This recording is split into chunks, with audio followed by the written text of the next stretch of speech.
MG, making moves, flipping real estate. We building wealth, get your minds right and elevate. Yo, it's the mortgage king, we do it truly, bro. Dropping gems like a thief up in the jewelry cell. Wealth building equity in real estate, the mission. Collaboration is greater than competition. YouTube, what's going on? Matt Garland here. I'm just on IG and I'm saying, yo, it's on IG. But what's up, y'all? This is Matt Garland, NMLS number 58700, better known as MG the Mortgage Guy. Look, man, we got a special episode today. All right, but I need you guys to like this, share this, because we're about to have a really good conversation and also give you a preview of the Rants and Gems podcast show with my co-host, Quiana Watson, who I'm going to bring her on in a few minutes. All right, so look, first we're going to pay some bills. If you don't follow me on Instagram, make sure you tune into my Instagram page, MG the Mortgage Guy. Go over there, follow me. I put a lot more content out there on a daily basis than I do on YouTube. But like I promised, I'm going to try to give you guys as much information as I can here on YouTube, because my goal is to make MG the Mortgage Guy the #1 page, or channel, I should say, on YouTube for everything related to real estate. All right. Now, today's episode, first episode, Rants and Gems, the preview. I'm not even going to call this an episode. This is the preview. All right. It's brought to you no other than Earn Your Leisure University. I'm not going to take too much time to talk about that, but Tooks, play that commercial real quick. EYL University. EYL University is the biggest online platform for education, but it's much, much more. It's actually a community. Our private Facebook group has over 8,000 members and 20 infinity groups. The students teach themselves just as much as the professors do. We have weekly webinars. We have over 100 past webinars. You get access to MG the Mortgage Guy's Real Estate Blueprint. You get access to monthly financial planning calls with yours truly. You get access to our monthly group chat investment calls and much, much more. So, go to EYLUniversity.com right now and take advantage of our limited offer, blowout sale, 65% off of the annual membership. EYLUniversity.com right now. All right, so make sure y'all subscribe to EYL University. Shout out to Troy, Rashad, Mike, Bam, Jamal, Janet, all the team at EYL University. Link will be in the description to sign up. All right, 65% off. Take advantage of it. You don't want to miss it, all right? So, look, let's bring on our lovely co-host for the day, Quiana Watson. Come on, where's Quiana? Let's bring her on. Quiana Watson, how are you today? Hi, guys. Looking so glorious as usual. Well, I appreciate that. Thank you so much. I'm loving the fit, as always. I appreciate it. I wanted to come through for the... Yeah, she's always coming through, man. So, look. Like I told you guys over on Instagram, and I just told you guys just now, we have our podcast, and I'm putting it out there. It's been on the wraps for like 2 or 3 months right now. Matt couldn't wait to throw it outside. He was like, you know what? Y'all look. He sent me a text message at 3:30. Oh, yeah, so we're doing this thing today. I'm like, what's going on? Next thing I know, I look on Instagram. Yeah, just so y'all know, the podcast is dropping. Just so you know. Look, man, the people want this. They've been asking for it. Your audience has been asking for it. My audience has been asking for it. And I say, you know what? I'm tired of keeping this on the humble right now. We're going to put it out there. We're going to force the issue so that way the people can get what they want. Who better to bring it than two people who are in the business, active, from a real estate broker perspective, a loan officer perspective. We're both investors. We both run multiple businesses. So it just makes all the sense. And most importantly, we're friends in real life. You know, when me and Quiana, when we speak for hours, and it's usually over wine. Yes, usually. usually over wine. So when y'all start seeing those episodes of the podcast drop, best to believe there's going to be some good wine or champagne in the mix of these conversations, too. And we're going to give y'all nothing but rants and gems so that way you guys can go out there and execute on your real estate transactions. I agree. We really So, talk about that. Before we get started, how can if people don't know who you are, why don't you tell the people on my channel, on my YouTube channel, who is Quiana Watson? Hi, you guys. So I'm Quiana Watson. I am a real estate broker, entrepreneur in the Metro Atlanta area. I own a real estate firm, Watson Realty Co. With this business, we are a small minority Black-owned real estate firm. I also have an online real estate training academy, Agent Tools for Success. We are training agents. Today we had a graduation for our first quarter winners. It was amazing. So we celebrate their success with using the systems and processes I put in place to be successful in the industry. So that's who I am in a nutshell. I am a wife. I am a dog mom. I am a bit of a fashionista. I enjoy great trips and fine dining. And if I don't do nothing else, I'm going to laugh and I'm going to make me some damn money. That's who I am. that is 100% fact. Fine dining and gonna make some goddamn money. That's what it's all about. So look, let's get into today's topic because this is a hot topic. Whoever hasn't been living under a rock, and if they're looking to buy real estate, everyone knows it's a seller's market right now across the country. It doesn't matter what market you go into right now. So I posed this question on Instagram, I think it was 2 days ago, matter of fact, and I said, Realtors, why don't y'all like FHA and VA offers in this market today? And the comments, my DMs, my text messages went bonkers. So I said, why not have this conversation as a preview as what they're going to get on the podcast, and who better to do it than someone who's producing a lot of real estate in Atlanta, Georgia right now. So, Quiana, why the hell is it so difficult for our FHA and VA home buyers who's just trying to buy a house, man? Why can't they get their offers accepted right now? You can't get your offers accepted because this is one thing I want you. Let's be very clear because y'all was commenting, y'all was trying to give me the blues in the Mets post, and I ain't going for it. I'm not here. They was getting at you. I was like, oh, I said what I said, and I'm gonna say it again. As a real estate professional, when I'm representing the best interest of the seller, look at it from the mindset of the seller. You have what is called the amendatory clause. The amendatory clause says, no matter what, it could be the day before closing. For FHA and VA, if this home does not appraise at the value on the contract, the buyer can terminate and receive their earnest money refunded back to them. Furthermore, there's a number attached to these appraisals that stick to the home for 120 days. So if your appraiser had a bad day, because they're overworked too, let's be honest, appraisals are subjective. They're overworked, they're underpaid, and they do an appraisal on your home, and they say the home is only worth $400,000, but we have it in the contract for $500,000. The seller has to either reduce the price or give your earnest money back. Why in the world would a seller do that when you can fight with a conventional buyer? Because they have appraisal contingency that ends. The amendatory clause protects you guys. There is no appraisal contingency on FHA and VA law.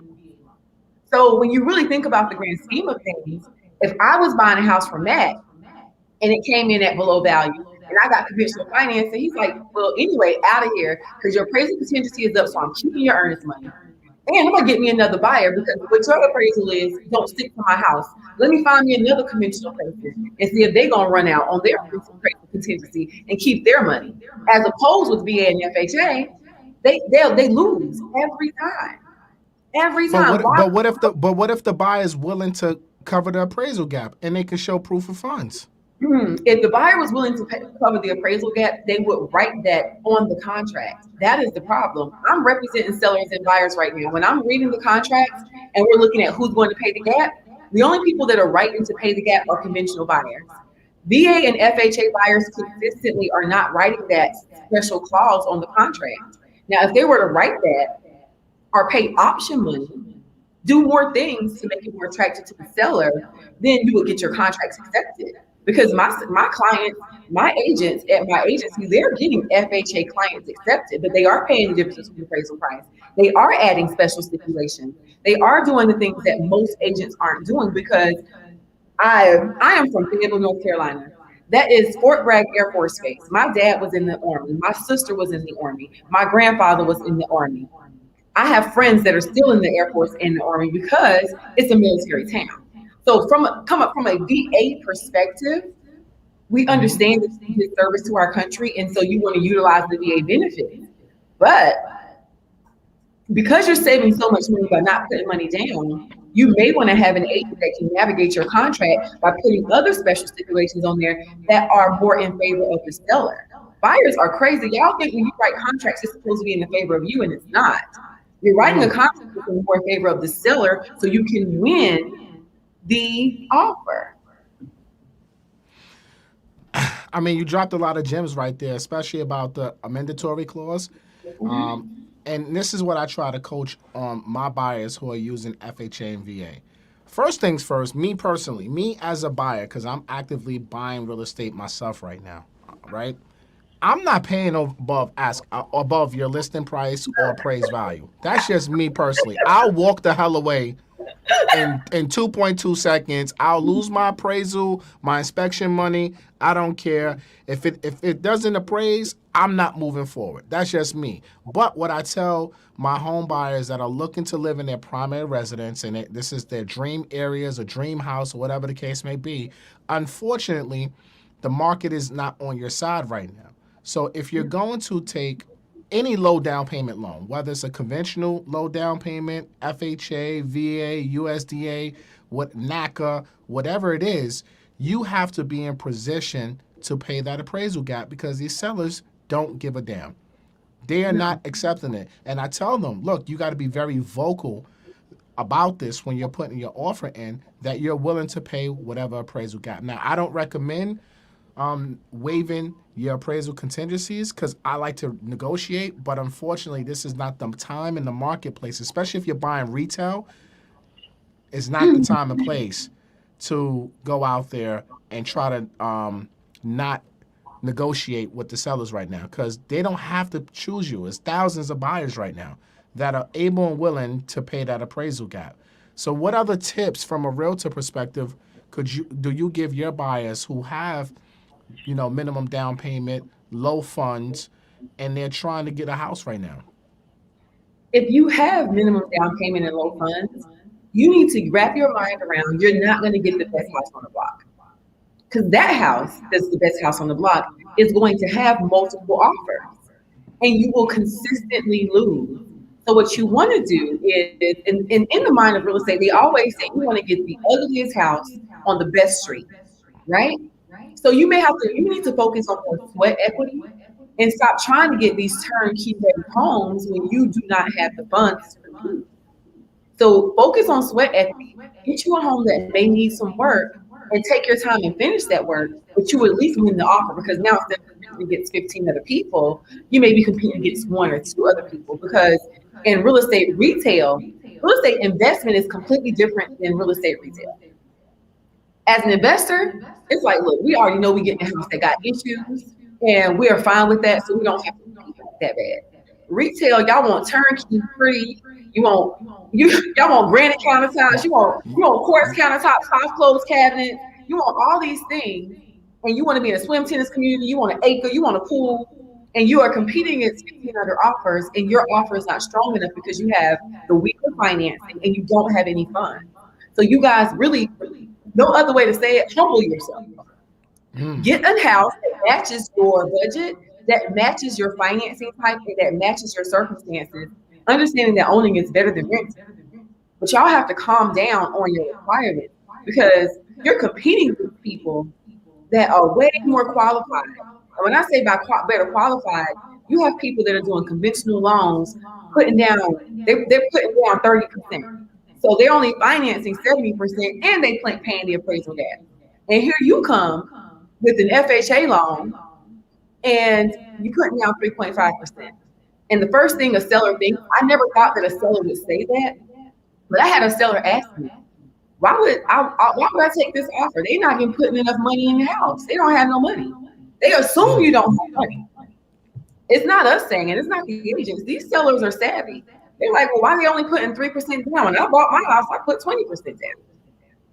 And you guys think it's the agent. And thinking from the eyes of a consumer, I'm going to go with the person that's putting the most money down because I'm going to assume that they have more flexibility and they have more money to spend. And maybe, just maybe, we should get out of the mindset of getting the most with the least. Because some of y'all got 20%. You just don't want to spend it. Think about that.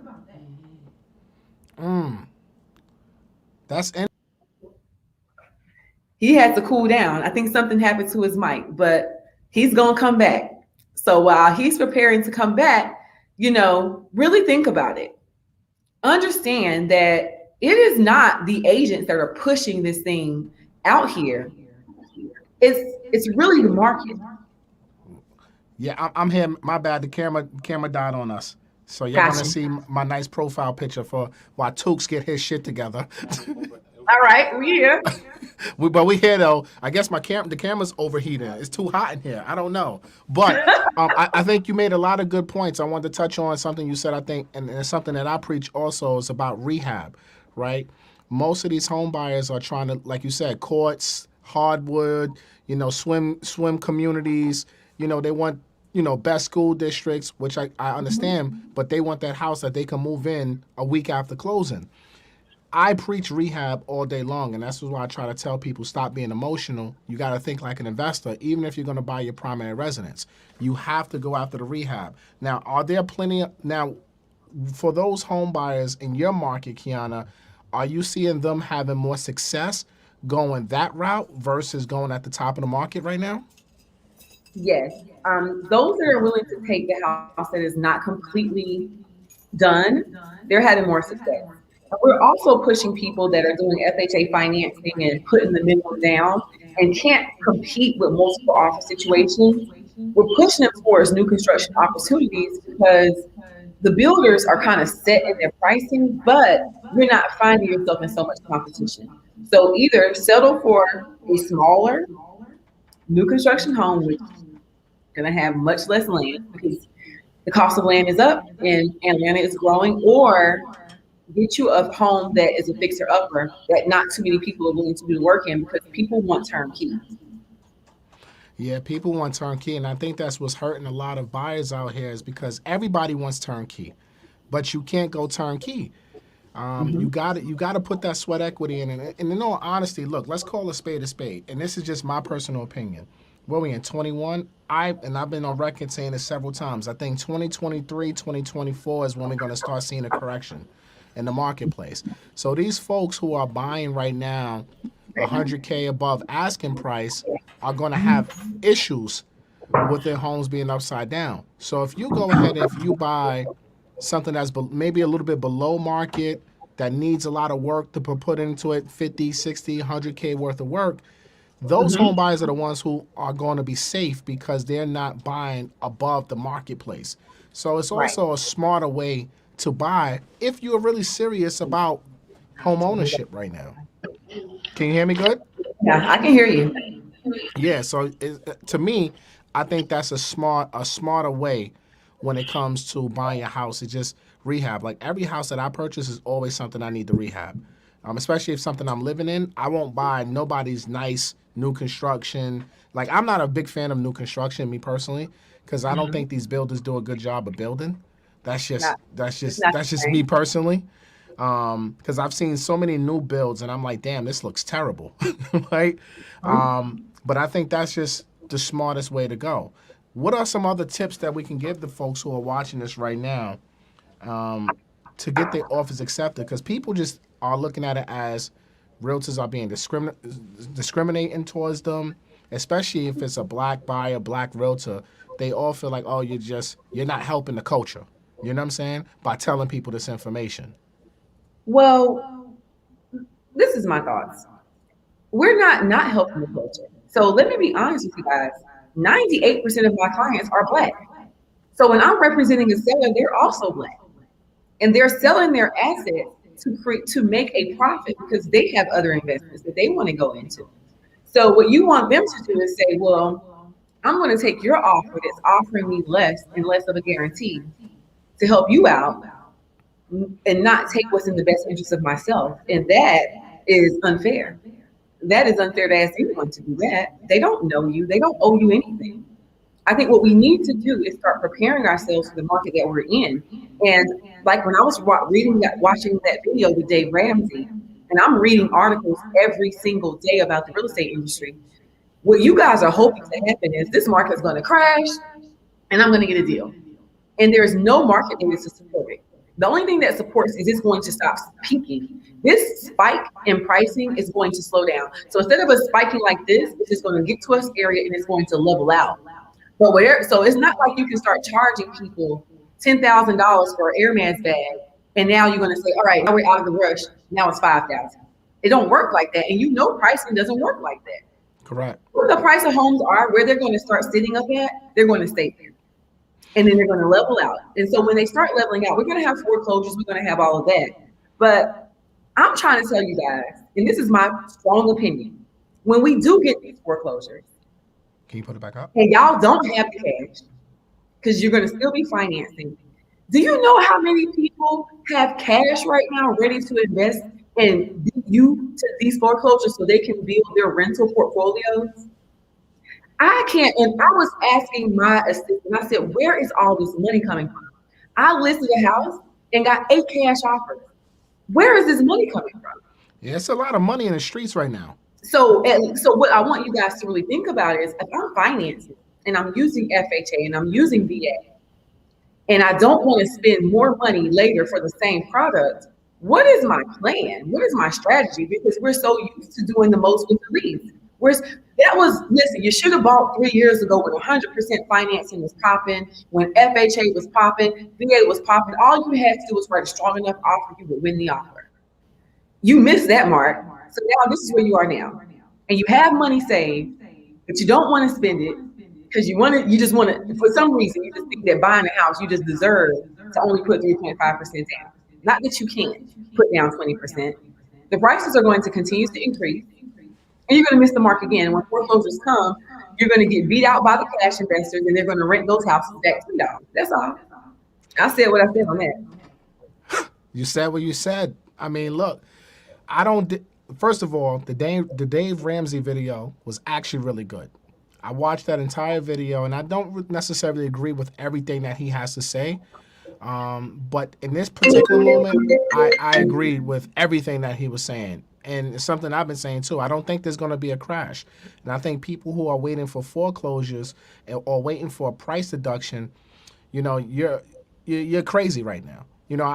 On the seminars that I'm doing with DJ Envy, I give a comparison, right? The cost of waiting. A $500,000 house today at 3% will cost you around $1,800 a month, principal and interest payment. And if the market did crash, a 30% crash, that's the worst crash on record. That's the Great Depression.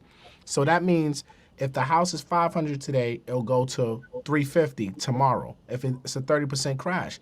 But if that happens, you better believe interest rates will be above 6% at the same time. So your payment on $350 at a 6% versus a $500K and 3% is pretty much the same. It's an $8 difference.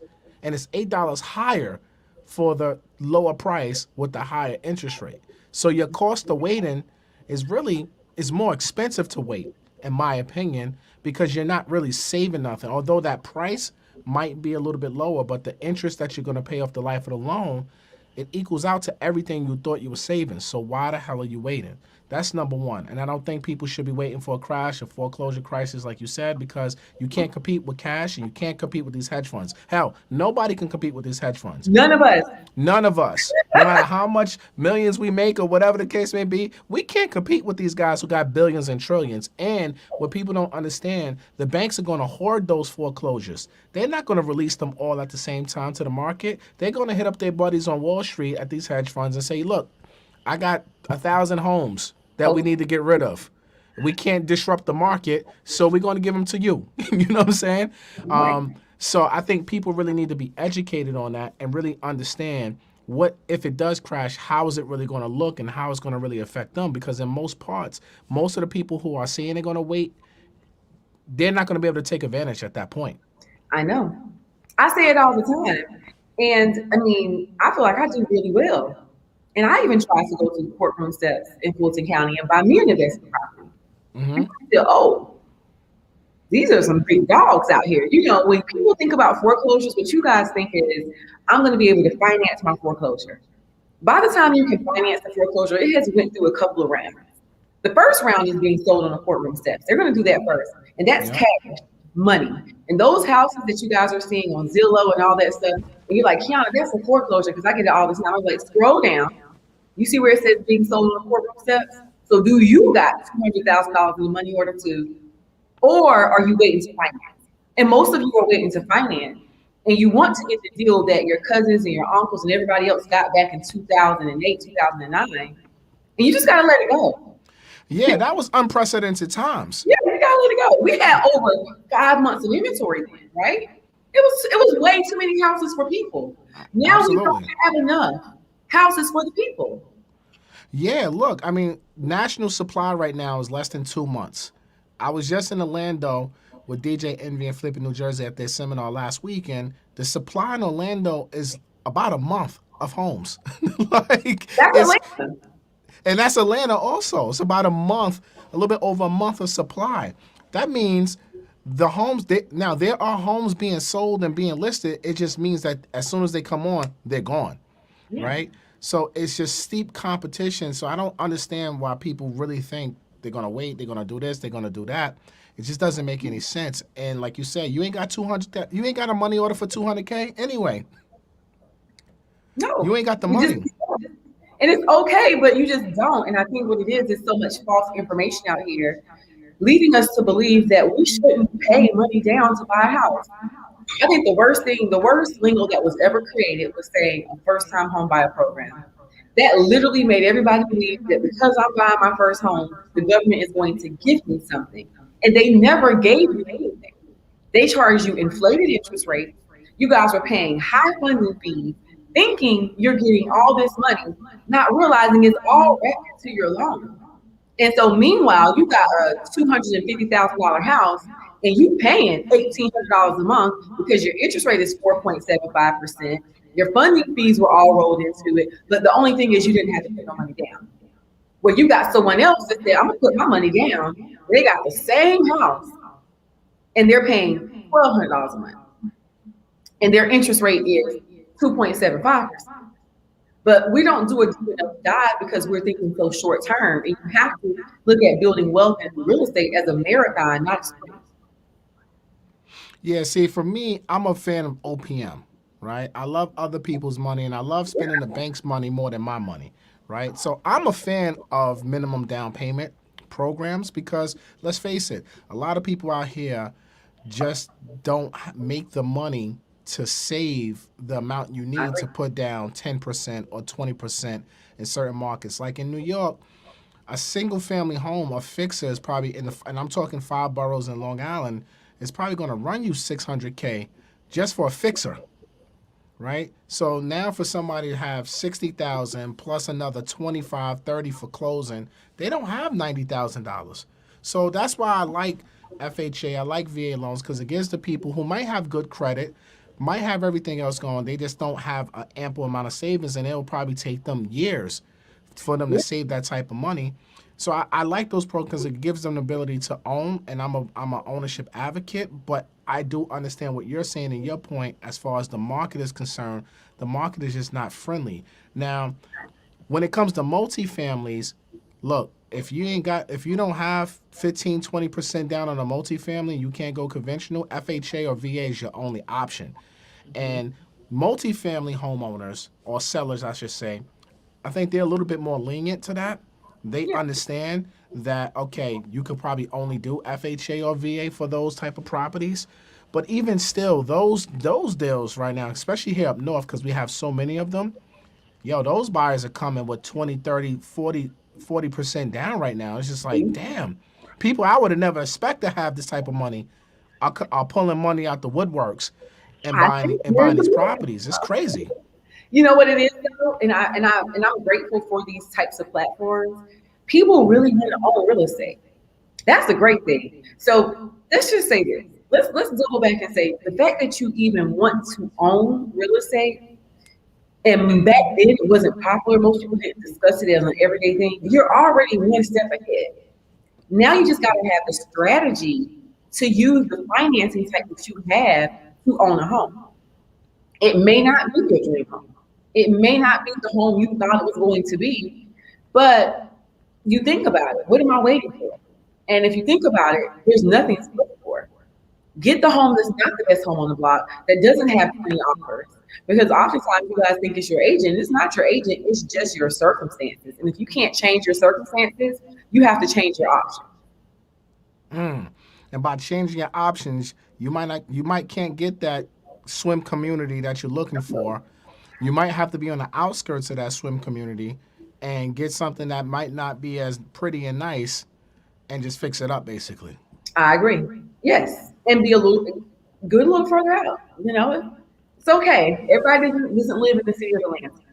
So You know, everybody's living their own cities of wherever they are. Like, understand that and this is just pure logic. The closer you are to your metro city, the higher the price point is, the lower the square footage. The further you go, the more you can spend, the higher your square footage. Just think that through and write down what the sacrifices would look like for you with building wealth in real estate if you were to wait. And then make the decision to go forward and go forward with your financing type and accept the options that are going to come with that. good gem. So what are some actions? That was a good tip. Like, what are like three or four tips that you can give any first time home buyer right now for who's looking to use minimum down payment loans? Doesn't matter if it's FHA, conventional, VA, NACA, right? What are the 3 or 4 actionable items that they can do right now to make their offers more appealing to these sellers, knowing that they have a minimum down payment loan? The number one thing you want is there needs to be some type of cash reserve to pay the difference between pricing. I don't care if it's 10,000, 7,000, 5,000. You know, you just need to have something there to show them that you're willing to put a little money in their pocket to get where you want to be, because you will be paying their asking price for the most part. I'm only speaking for Atlanta, but I speak to agents in pretty much every city, and it sounds like everybody's experiencing the same thing. So have some capital. Be very flexible on your terms, and your terms are your financing contingencies and your appraisal contingencies. You guys need to really talk to your lenders. They need to have really short contingencies. I had a lender the other day, the audacity to tell me that he needed a 28-day financing appraisal contingency, and we were in a 15-person competitive offer situation. I said, oh, goodbye. This means you ain't even touched this file. Why did he need 28 days? I don't even know. She brought this lender to me. I pushed her over. He said they were busy. I said, no, it looks like to me you never touched the file. So it is important for you as a consumer to ask your agent, because every agent is not the same.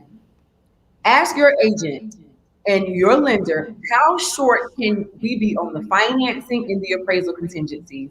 You know, I'm only approved for $350,000. I keep getting competing offers, but shortening these 2 items will make me more attractive. So those are 2 for 1. But let me ask you this though. I'm glad you brought that up because, and this is to defend my lenders here, right? We don't control these fucking appraisers. Like, Yeah. like that's out of our control. How are we supposed to tell you realtors? Because y'all realtors ask me this every day, and I'm like, you know the pain we're all going through with appraisers. First of all, there's not enough of them for the amount of work that's out there. They're all talking about they're backed up, they're overworked, blah, blah, blah, blah, blah. I have appraisers coming back to me, yo, turnaround time 4 to 6 weeks. What the hell can we do as lenders? Like, I think that's kind of unfair from y'all realtors right now, because y'all know this shit too, and y'all still don't care. Like, what the hell? We all in this together. Like, okay, financing contingency, great. We control that. You know what I'm saying? So my turnaround time, 48 hours for a commitment. Okay, 2-week financing contingency, no problem. Cool, I'll get you your loan commitment. But appraisal contingency, like, how can I control that? If I tell you 2 weeks, I know I'm lying to you. Well, you know what?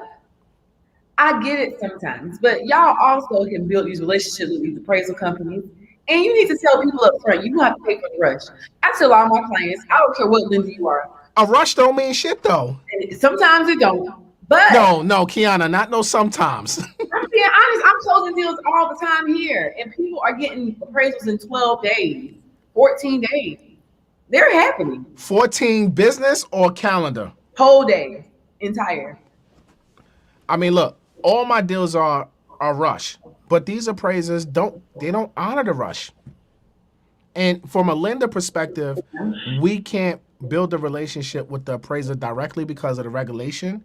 I know. It's the AMCs, the appraisal management companies, I know. and it's only so much relationship you can build with them. Although I'm cool with all my AMCs, but they like, yo, Matt, my hands are tied. What can we do? Look, let me tell you though, I think for us, we have to be real honest with the client stuff. Because which client though, the seller or the buyer?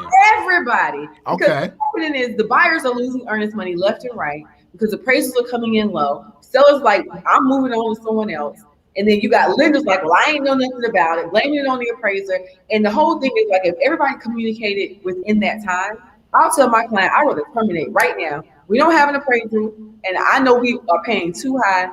What you want to do? Because you want to risk your $3,000, $4,000. Right now, earnest money ain't even that. That's another tip. Get your earnest money up. Get prepared to put down $7,000, $10,000 earnest money, even on a regular $400,000 house, because that makes you look more attractive. So let me tell you something. That's normal in New York. See, when I get these down, get away with 1%. Last year, $2,000 is fine. This year, see up here, there's never been like that. If you tell somebody you putting less than $10,000 down on the contract, the attorney gonna laugh at you. Like, what the hell are you doing? Like some of these attorneys be like, oh, you putting 20% down, put the whole 20% up on contract.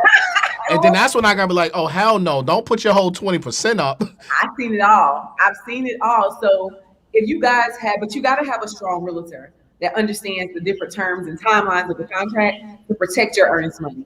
But you got to put your money where your mouth is right now in this market, especially if you're using FHA financing. If you're using FHA or VA, the more you can show this seller that you actually got some money, the better.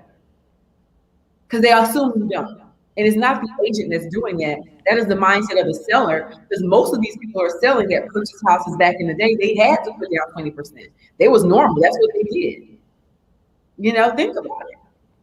If you guys really think about it. These sellers don't be knowing a lot though. Let's call a spade now. It's a lot of these listing agents all over the country poisoning the well. What the hell is up with you listing agents? Stop poisoning these sellers with all this ridiculous shit that y'all tell them about FHA and VA loans. Now, yes, some of the sellers are savvy. Some of them like, I put up my 20, why can't they? But for the majority of them, they're not like that. I know for a fact that I've heard listing agents tell them flat out, yeah, I told my seller we can't have those offers because we don't want the headache. Listen, okay, we have a code of ethics, right? No, ain't no code of ethics here. This is Rants and Gems, Quiana. Ain't no code of ethics. No, I'm talking about when I'm representing my clients. If I'm representing okay. My job is to tell them the truth. I'm not going to tell them a lot. I got a spreadsheet and it's an explanation of each different type of loan. And then we have every single offer. So it's 15 offers, boo. This reminds them of what we talked about before, of what each loan type is, right? They not slow. They know what an mandatory clause is. My job as their realtor is to educate them on that. Because what I don't want to do is list the house at $500,000, take it off for $550,000, accept an FHA buyer, right? Get the appraisal back, and they already told us we can pay you $550. Appraisal comes in at $525, and the buyer says, "All right, kiss my ass, I'm out." Right? Give my earnest money, and that's what y'all can do. That's the power that the mandatory clause gives the buyers on these loans. So why would I? But you know what though? 99% of the buyers don't even know what the hell a mandatory clause is. Because they agents suck. Because my people know.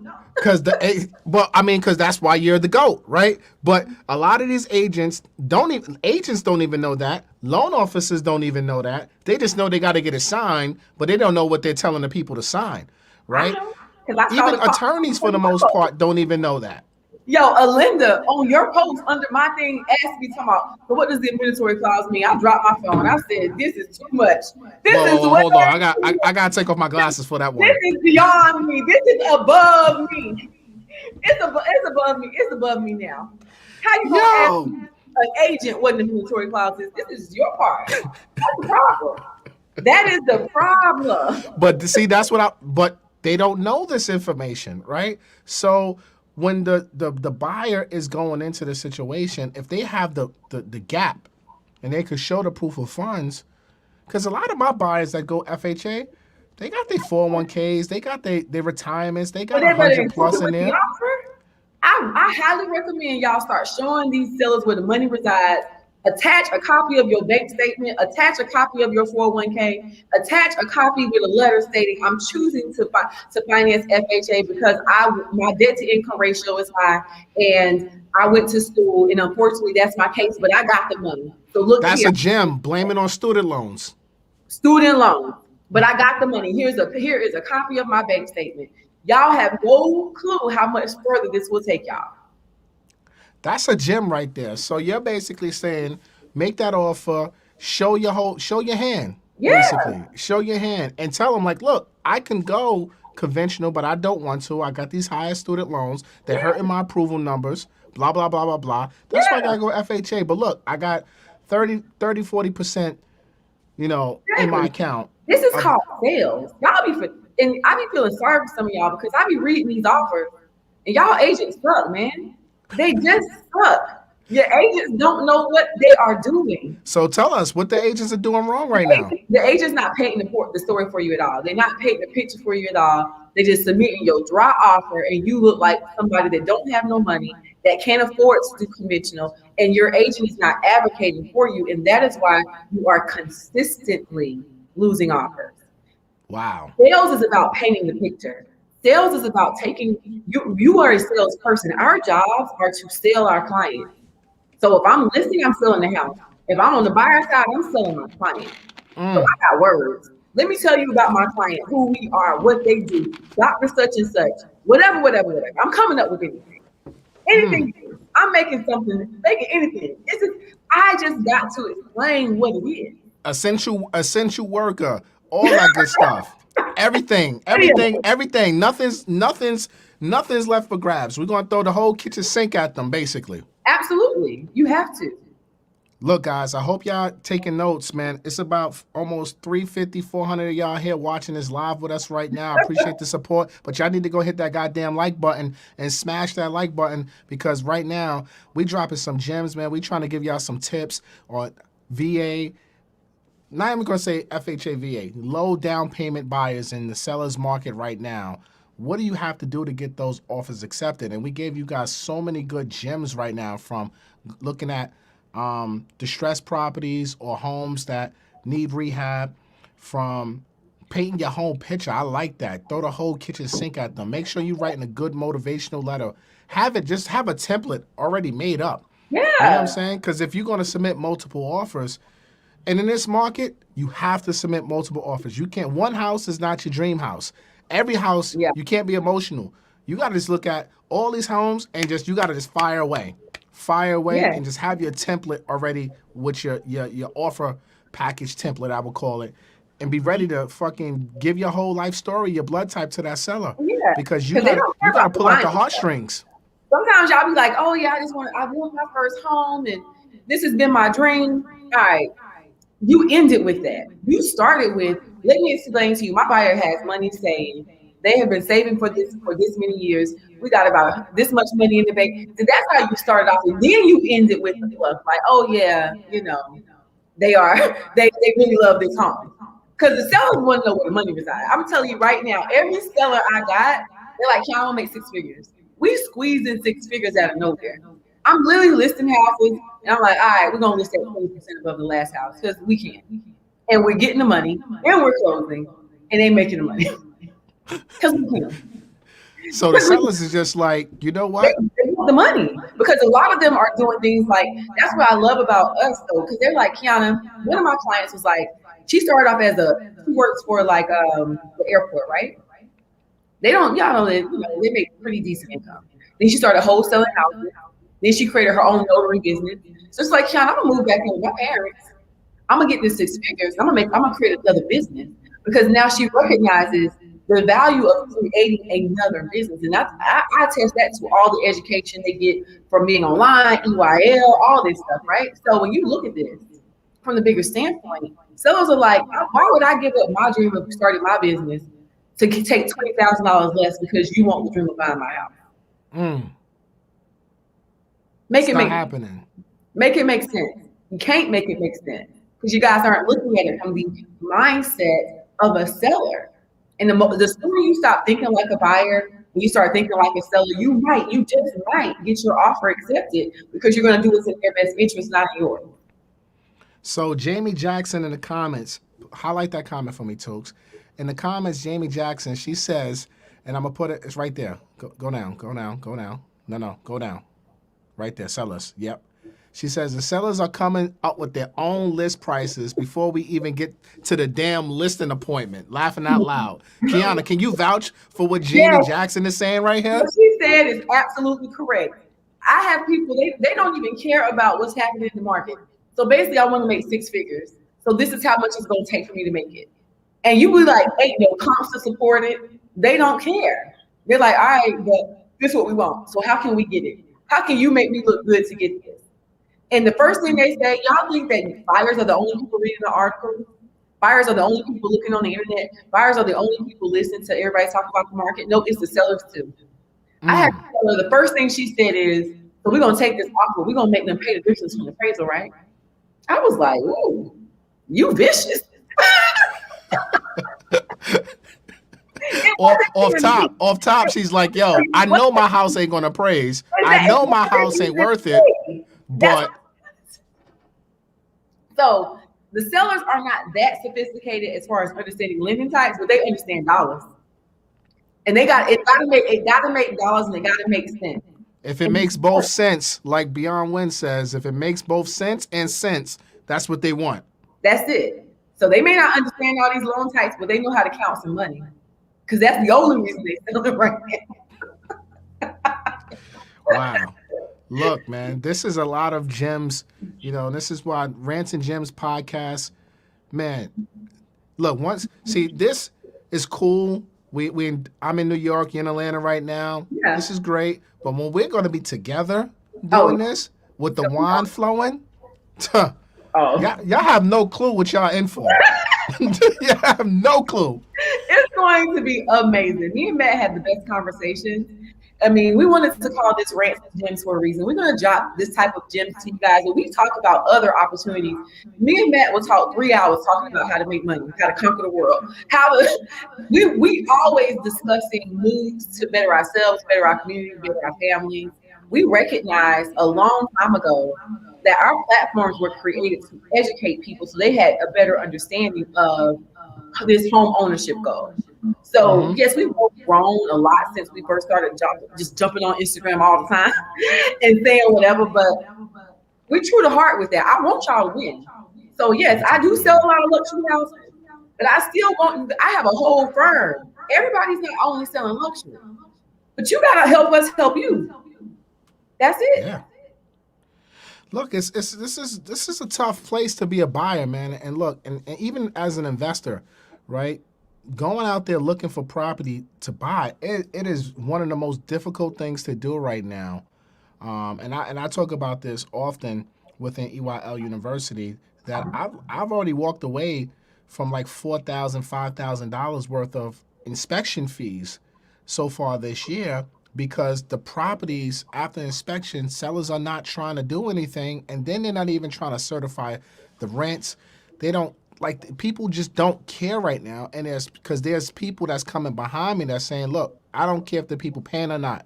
I don't care if this is broken, this needs to be fixed. I'm going to overpay you because they're just so happy and thirsty to get in the game right now. They're kind of messing up the market a little bit for investors, but it's all good because what's meant for you is always going to be for you, but it's tough right now. It is really tough right now to be a buyer, but I want to encourage everyone, you got to go out there and you got to shoot your shot. You know, if your goal was to buy real estate in 2021, buy real estate in 2021, but just understand what you're up against. And that's exactly why I wanted to talk about this topic and have my co-host with me to discuss this, because we're going to come from two different sides of the spectrum on this. And hopefully it'll be enough information where you guys now can re-strategize and go out there and understand you're not alone. You know, No. I'm trying to buy right now, and it's difficult. You know, it's very difficult, but I'm still out there shooting my shot every single day and making offers. And you guys got to do the same, but you got to stack your money. The days of that 100% financing, I'm going to Not get a on it. grant, down payment assistance. And then I know on my channel, I just had a couple videos talking about Biden's 25K or the 15K tax credit. If that comes into the marketplace, great. I hope they do it as a tax credit so that way buyers don't lose offers because you're waiting for some grant. You know what I'm saying? I hope they Right. just do a Make it a tax credit. credit. Make it a tax credit because it doesn't affect your process when you're out Yeah. here making offers, right? And I hope they do it because, look, if first-time home buyers can get an extra 15K, you know, during tax time, great. That's money you can put towards your rehab. You know what I'm saying? Exactly. It's free money. But you can't go if you're looking for straight closing cost assistance, down payment assistance from lenders or sellers right now, this ain't the market for it. I'm sorry. They're not doing it. They don't have to. They have to. No one has to. It's just not competitive enough. Like think about down payment assistance. Most of these programs need 45 days to close. That's not competitive enough in a market where a home is vacant and there's someone that can close in 14 days. I just don't think you guys are really looking at the competitiveness of it because we're so programmed to believe that somebody owes us something because we're buying a house, and it's just not true. You should want to buy a house because you want to buy a house, you want to build wealth, and you want to change the trajectory of your life. But this government that we have, I hope that they do the tax credits because even when they were doing the Georgia Dream here in Atlanta, I remember like it was yesterday, 4 years ago. Matt can attest to this. I was selling the Georgia Dream like it was going out of style. Yo, your marketing on that Georgia Dream was I like was out superb. here. I was out here selling the Georgia Dream like it was going out of style because they was giving people $15,000 to buy a house. The market was different then. We could close in 45 days. We didn't have 4 or 5 offers to every single house. It was booming. I had clients walking away from the closing table with checks. Now, fast forward, those same people, if they want to sell those houses prematurely, you know they got to pay that $15,000 back, right? Absolutely. But none of y'all think about that because nobody really breaks down these down payment assistance programs. They assist with restrictions. And those restrictions really can hurt or hinder you. Or when you think about it, everybody then was getting 4.5% interest rate because they increased the rate. You just can't get something from nothing from the government. It's going to always be something. You're paying for it one way or another, either on the front end or on the back end. Pause. Exactly.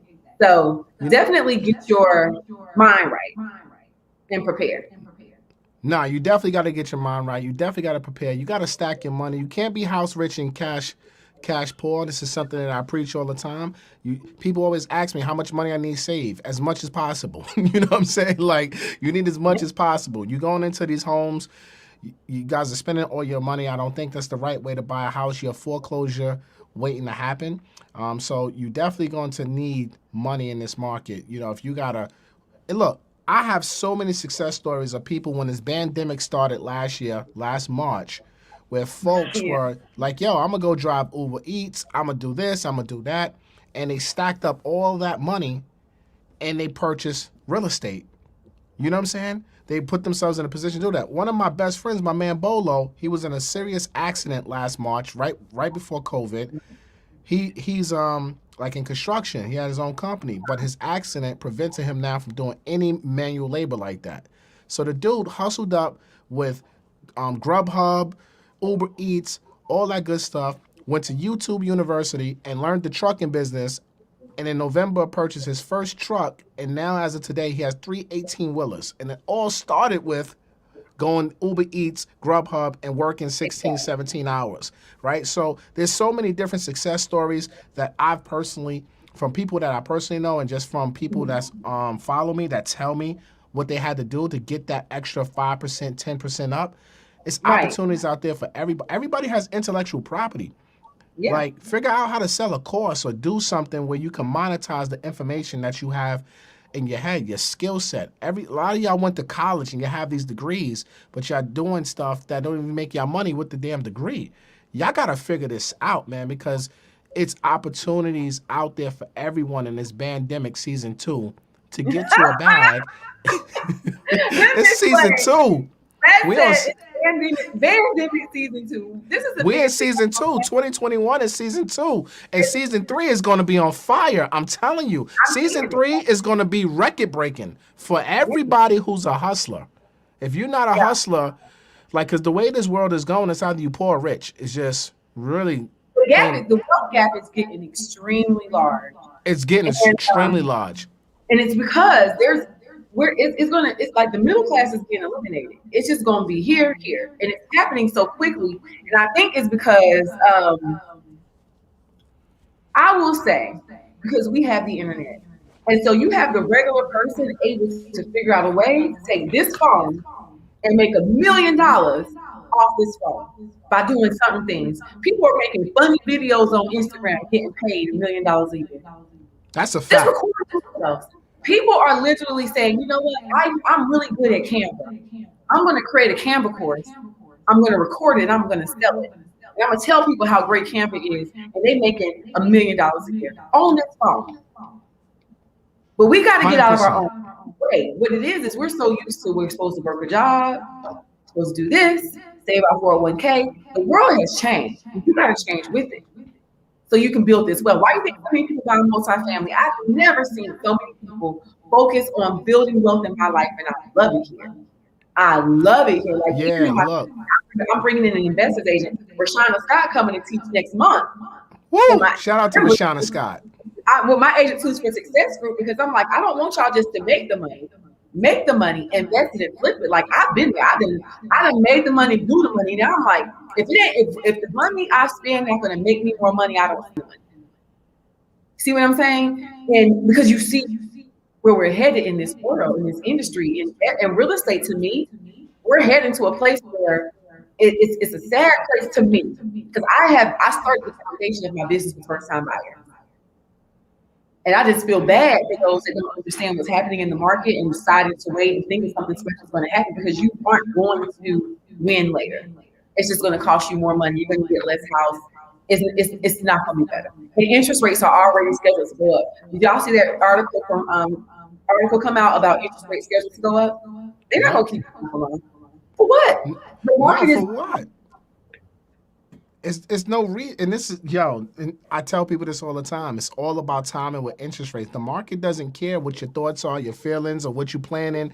You want to get an 800 credit score before you buy a house, or who cares? The market doesn't care, right? You got to go out here and execute and take advantage while this money is still cheap, because it won't be cheap forever. How? I'm telling people right now, you're going to get this 3% or 3.25%. They looking at me like I got 7 heads. And I'm like, what do you think? It's going to be 2.25%, 2.5% forever?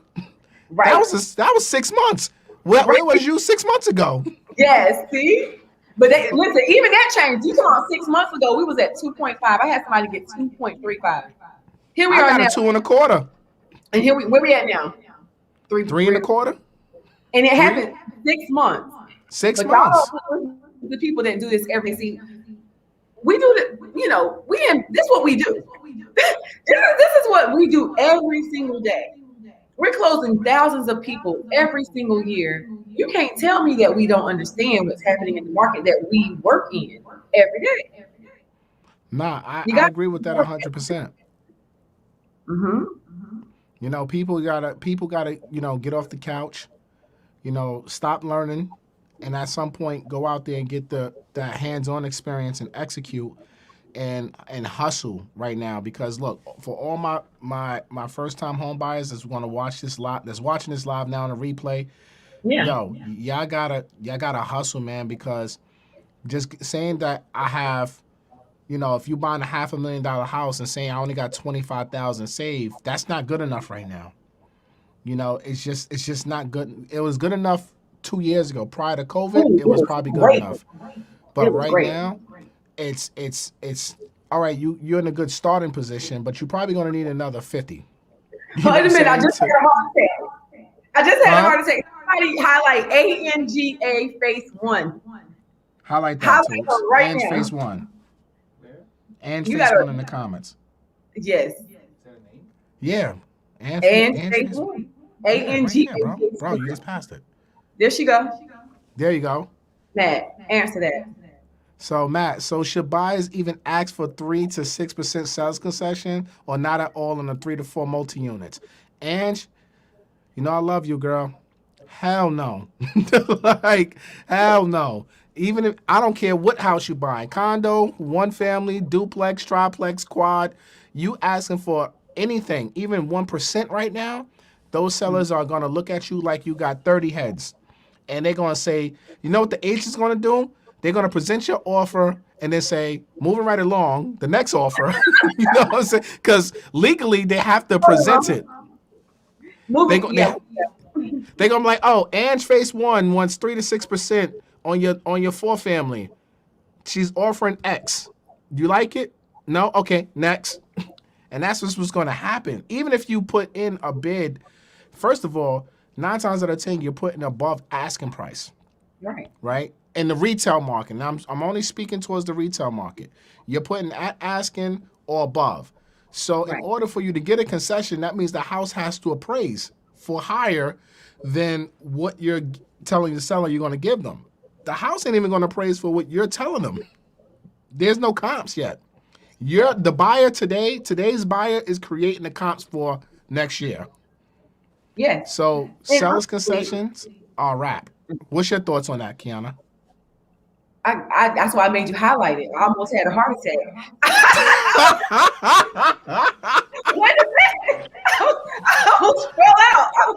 Who said that? In this market, it's no. The answer is no. And I'm telling y'all, because listen, I love y'all for real. If y'all don't get with the program of what's really happening here, you could just wait. You can just wait. That's fine. And you pay a little bit more for a little bit less. That's fine. But right now, it's not going to happen. When's the last time you got an offer accepted with a sales concession? Me? Yeah.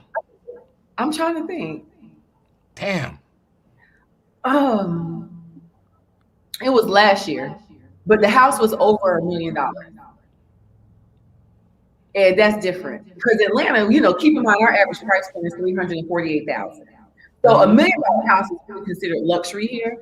Outside like New York is like that's an everyday house, right? So it was over $1 million house. But that was it. Every offer that I got right now, we ain't getting nothing. And y'all can look at my page. I'm closing consistently. I got a closing tomorrow. Had a closing yesterday. Let them know. Let them know. Multiple closings on a weekly basis, baby. On a weekly basis. Weekly, not monthly. Weekly. Weekly.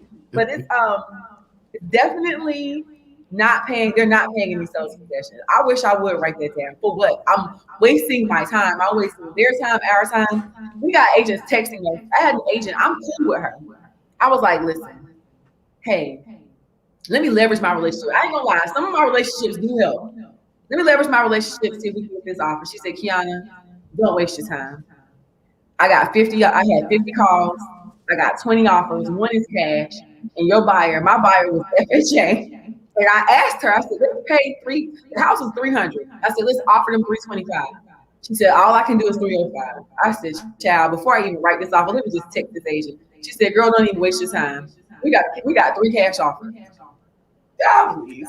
And you're asking for closing costs. Are you kidding me? Are you kidding me? It's not happening. I'm just not even about to do it. I'm just gonna call the agent. You can just listen, and then I make sure I text her so I can just take the screenshot, send it to my client. Y'all have a good night. Let's start over tomorrow. You're not gonna win. Like, have a good night. I'm about to go drink this bottle of Camus real quick. Exactly.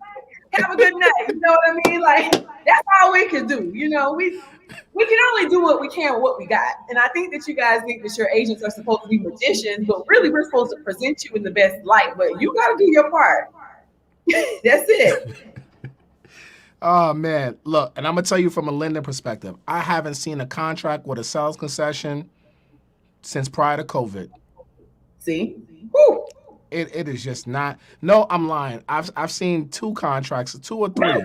But it was probably like, little, it wasn't even real concessions because it was repairs.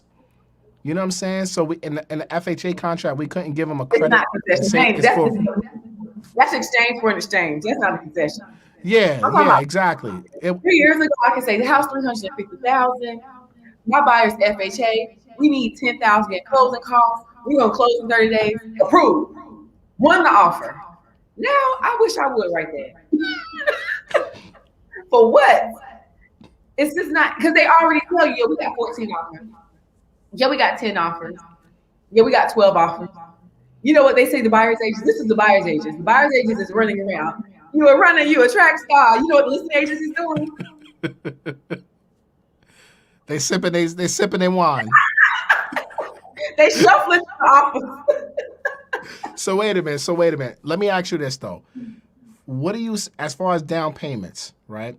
Typically, for your clientele or for offers that are getting accepted that you're bidding with, what's the down payments that these people are putting down right now?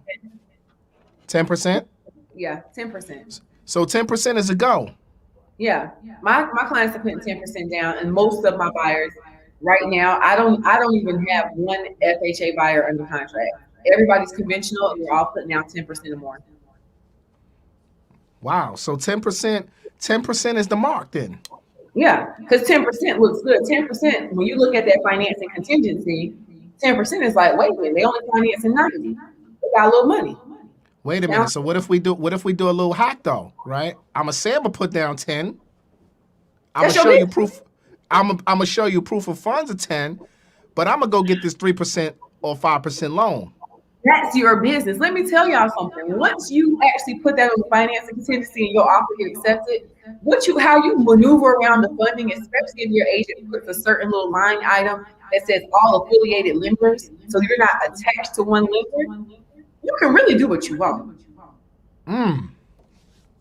Just get your offer accepted. See, again, a lot of y'all agents say they suck. They not hustlers. They don't get it. That's why y'all losing. So they're not telling them the hacks. Basically, look, say we're going to put down this. If you got 100K, let's just say in your 401k retirement, whatever, you got another 20, 30 in your bank account. Say, look, seller, I'm going to put down 10, 15%, and I'm going to pay this appraisal gap. But when you go do your loan, you're doing it at a 95% loan. You can do what you want. They don't have no business in your lending information. This is the thing. They're accepting it blindly up front based on what you provided on the financing contingency and your lender put on your letter. And if your lender, like my lenders, they know, you better write on that letter what I say. Put that there. Let's not have any red flags. Let's win our offer. And then we can shuffle and shake throughout this thing and make it happen and get to the closing table. But I need you to win the offer first. And that's how you do it. Look, guys, that was a hack. So if you got some coins with you and you're able to move and shake and shuffle the deck, you might want to say you're going to put down 10%, show proof of funds, say, do what you got to do. And then when you go to your lender, kind of say, nah, I'm not doing that. You know what I'm saying? Like, give me the maximum financing, please. When is the last time you sent disclosures to a seller? Never. Exactly, because it ain't none of their business. That's all I'm trying to say. And when a listing agents call me and trying to get up all in my client's business, I say, look, man, you calling the wrong person for this information. Yeah. Don't call me. You better call that buyer agent or call the buyer directly if you want to know proof of funds and this, that, and the third, because that's not my place. I can't divulge their private information to you. But some of these listing agents, man, I guess they missed that part of the class. They be trying to get all the information. Because the sellers be at us like this. I want my money.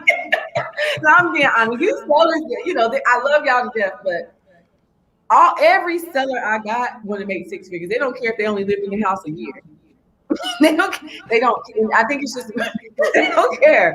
And we got to talk them off the ledge. Like, oh, okay. I had one client. We squoze literally like $85,000 out of this house. And I was like, we'll replace the carpet. She started calculating. She was like, if I replace the carpet, I can get an extra $15,000. Boom, she did the carpet. Like, they literally want to make the money. And this is one thing you got to realize. So everything else you need to have an agent that can navigate your contract and make things happen.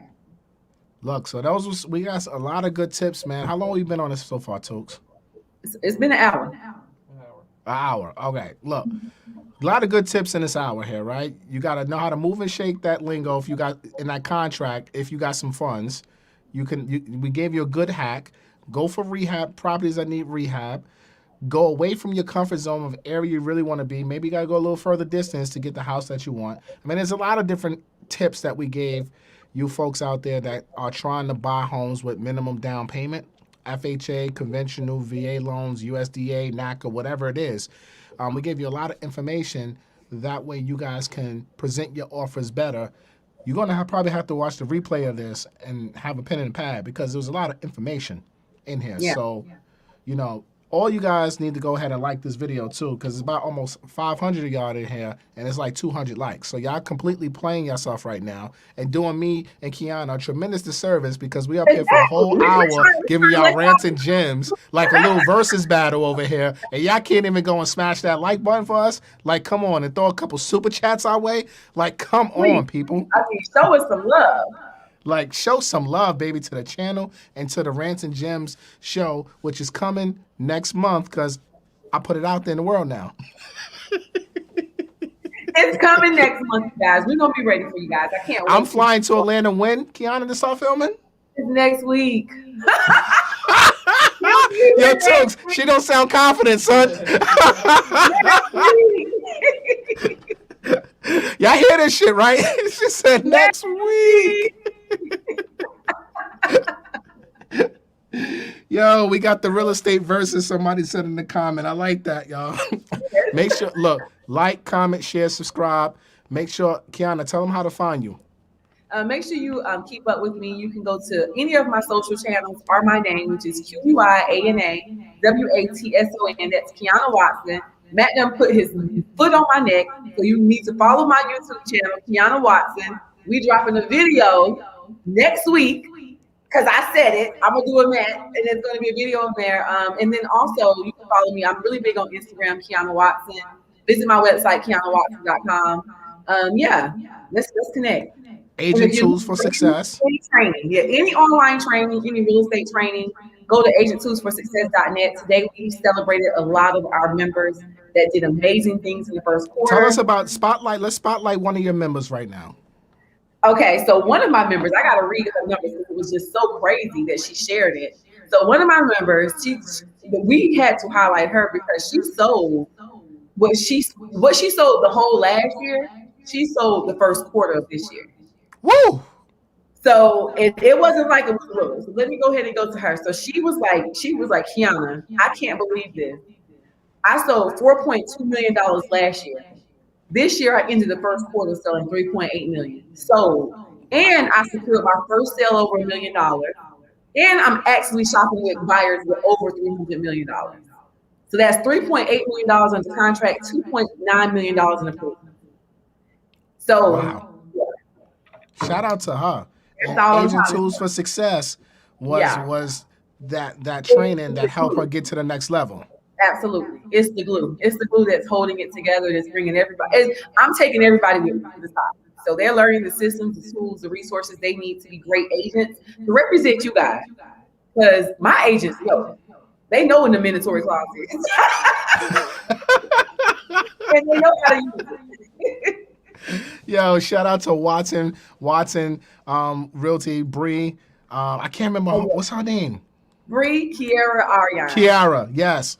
Bree, Kiara, shout out to y'all, man. Nothing but love for y'all. They definitely know they shit, man, because they be on the gram, they be having their videos, and I'm like, man, these girls done came a long way. Listen, they my day ones. They've been with me shooting in the gym, and it's so exciting to see because you take for granted the amount of knowledge that you have, but when you start instilling that knowledge in other people and you see them flourish, it's just really amazing to watch. Yeah, no, it's a beautiful thing, man. I'm super proud of your success. I'm so happy that you out here training these agents with Agent Tools for Success, because a lot of agents and realtors out here, they need this, because when you get into this business, it's easy to pass your test, right? Pay a couple $100, you pass your test, but there's no mentorship, especially for people that look like us, right? There's really no mentorship for people who look like us in this industry from a real estate side or a loan officer side. And that's why when I drop this MG Mortgage Academy next week for realtors and loan officers, teaching them real estate financing and how to use real estate financing to grow their business, make money, and run 6-7 figure businesses, like, they need people like us to teach them this game, to teach them how to be successful, because a lot of people out here just get thrown to the wolves and don't know what the hell they're doing, and they just be messing up deals and most importantly, messing up people from their generational wealth because they're structuring these deals all wrong. Yeah, completely wrong. And even with Matt, like I can tell you one thing about Matt. When I first got on here and I was talking all that, and I was like, I could fit out loan officer stuff. You could have thought I was a loan officer. He was like, yo, I can't even say nothing. You know what you're talking about. Most realtors, if we're like peanut butter and jelly, you need the jelly. You need to understand lending. So when he dropped the blueprint about mortgage services, I'm like, Matt, that's it. And he came and taught a class with my Agent Tools for Success membership. First of all, they still going wild on that class. We had fun. And it was open for them. And education is the key to your success in anything, whether it's from a consumer or business standpoint. So make sure you're educated. I can't wait till you drop your academy. It's going to be wild. No, it's definitely going to be wild. And I'm glad you said that. Most realtors, the most successful realtors that I know, they understand lending. And a lot of realtors out here just say, oh, I'm going to pass it to the loan officer. And when things go wrong and then they come to me, I'm like, all right, tell me what happened. They don't even know. They can't even articulate it. And that's bad because now your buyer is someone you've been working with for months trying to find a home, is looking to you as their resource, and you can't even explain things properly. You know, it's pretty terrible. So agents, man, and loan officers, y'all got to get your stuff together, man. Make sure y'all tap in with our movements. But look, we're going to end this right now. We had over almost 500 people watching this live. Make sure you guys follow Quiana, follow her movement, like this video, pay attention to what she's doing out there, because in Atlanta, she's out there giving y'all facts, numbers, and telling you exactly what's really happening out there. And stay tuned for that Rants and Gems podcast coming on exclusively on the EYL network. Shout out to Rashad, Troy, and the whole Earn Your Leisure family. And we're going to Atlanta next week, Tooks. You heard that. We got it on record. We're going to Atlanta next week. She just said it. He come. We shoot. Filming. Look. Tooks don't believe you. Tooks like we supposed to be there a month ago. Matt said we dropping next month, so we got stuff to do. We got stuff to do. We booking our flights, Tooks. We out there. So look, everybody, I appreciate all y'all, man. If you're a first-time home buyer, rewind this video, listen to the tips, because we gave you guys a lot of information. We did this more in the podcast type of format, just conversational. Yeah. So it was just all freestyle. It wasn't like an instructional video. So you just got to go, you got to watch, and you got to listen, and you got to really listen and pay attention to these gems, because what we discussed in this video today could really help you get your offer accepted tomorrow. So stay locked in on that. Quiana, you already know what it is. Much love. I'm going to tap in with you later so we can lock down these dates. Because we said it live, so we got to do it now. Now we got to do it. Now we got to do it. And everybody go follow Quiana, and make sure you like, comment, share this video. And we're going to end this video with a word from our sponsors over at EYL University. I'm going to see y'all in the next video. Peace. EYL University is the biggest online platform for education, but it's much, much more. It's actually a community. Our private Facebook group has over 8,000 members and 20 infinity groups. The students teach themselves just as much as the professors do. We have weekly webinars. We have over 100 past webinars. You get access to MG, the Mortgage Guy's Real Estate Blueprint. You get access to monthly financial planning calls with yours truly. You get access to our monthly group chat investment calls and much, much more. So, go to EYLUniversity.com right now and take advantage of our limited offer, blowout sale, 65% off of the annual membership. EYLUniversity.com right now. It's Matt G, making moves, flipping real estate. We building wealth, get your minds right and elevate. It's the Mortgage King, we do it truly, bro. Dropping gems like a thief up in the jury cell. Wealth building equity in real estate, the mission. Collaboration is greater than competition.